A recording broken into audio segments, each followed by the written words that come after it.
Hello bachcho, let's see the question and the question says that what type of wave is represented.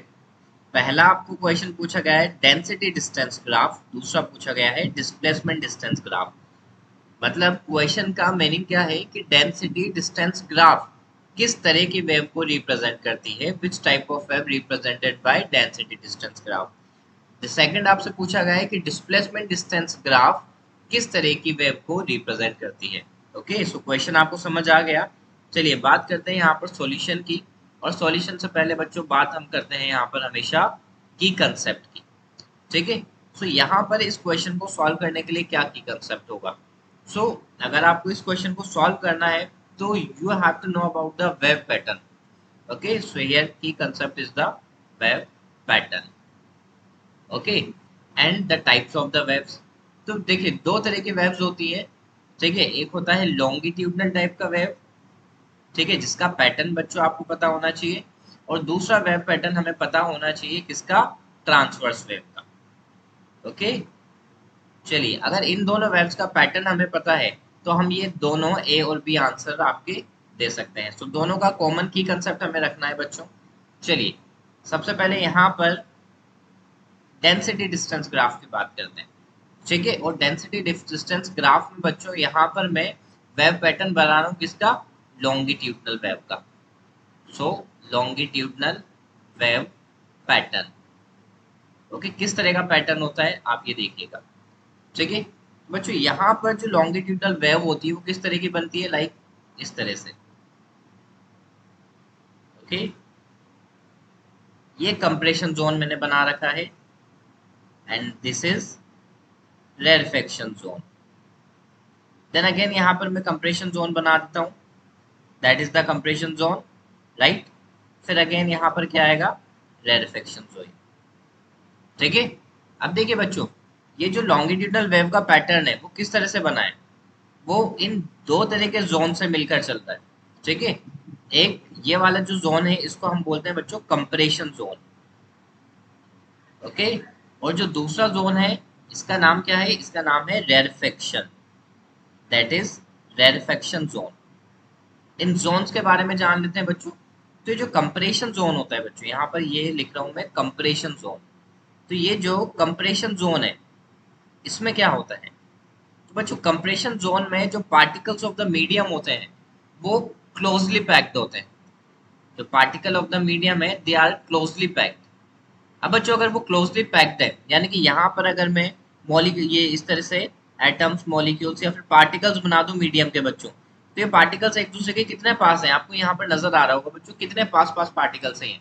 ठीक है, और जब particles पास पास होंगे तो उनकी डेंसिटी क्या होगी बच्चों, उनकी डेंसिटी होगी हाई डेंसिटी। ठीक है, डेंसिटी क्या होगी बच्चों, high. Okay, so higher density वाला पार्ट कौन सा होता है, कंप्रेशन जोन का।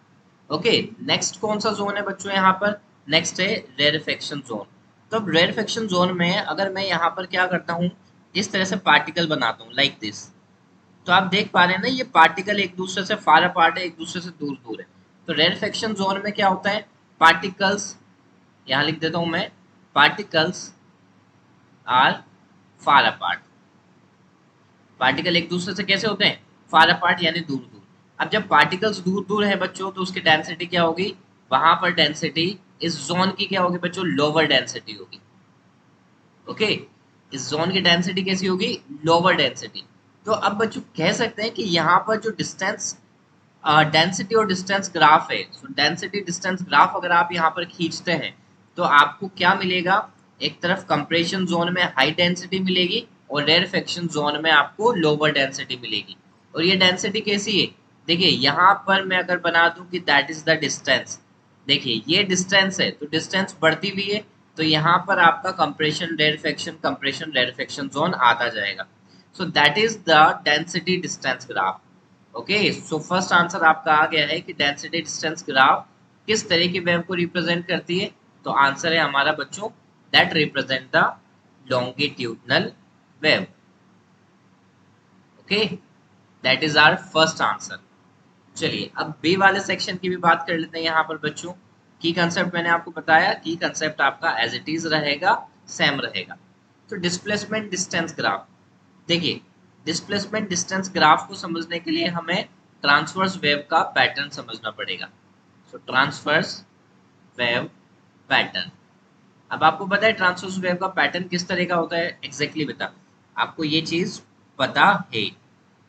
चलिए यहां पर देखिए किस तरह से बनाऊंगा मैं, like that is the particles medium, इस तरह से, इस तरह से, ठीक है, ऐसा ही होता है बच्चों। चलिए तो अब आप यहाँ देख सकते हैं, यहाँ पर जो पॉइंट है, ठीक है, यहाँ पर भी एक पॉइंट है, ये डाउनवर्ड डायरेक्शन में भी मैं कंसिडर करूँ तो ये वाला जो पार्ट है इसको तो हम बोलते हैं क्रेस्ट। ओके, यानी ट्रांसफर वेव्स किस किस से बनती है, it is consist by crest and trough, ठीक है, इन दोनों जोन से मिलकर ये बनी होती है। और नीचे वाला सेक्शन क्या है, दैट इज ट्रफ। चलिए बच्चों, अब जानने वाली बात यह है कि यहाँ पर देखो, अगर मैं डिस्टेंस ये रिप्रेजेंट करूं, दैट इज द डिस्टेंस, तो यहाँ पर जो डिस्प्लेसमेंट होगा एग्जैक्टली ये चीज रिप्रेजेंट कर रही होगी आपके डिस्प्लेसमेंट को।